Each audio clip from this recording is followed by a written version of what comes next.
আসসালামু আলাইকুম, সবাই কেমন আছেন? আলহামদুলিল্লাহ, আশা করি ভালো আছেন। আরেকটি ভিডিও নিয়ে কাতারের বিভিন্ন সৌন্দর্য নিয়ে আমি আপনাদের মাঝে হাজির হলাম।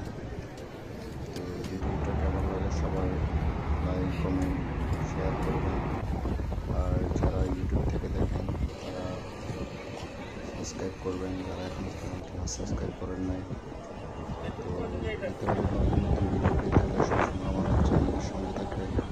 চাচ্ছি সবসময় ভালো কিছু ভিডিও করতে। আর আপনারা কমেন্ট করে বলবেন ভিডিওটা কেমন হয়েছে। ধন্যবাদ সবাইকে, ভালো থাকবেন, সুস্থ থাকবেন, দেখা হবে। अभी नहीं लगाएंगे तभी चलता है। আপনাদের সঙ্গে।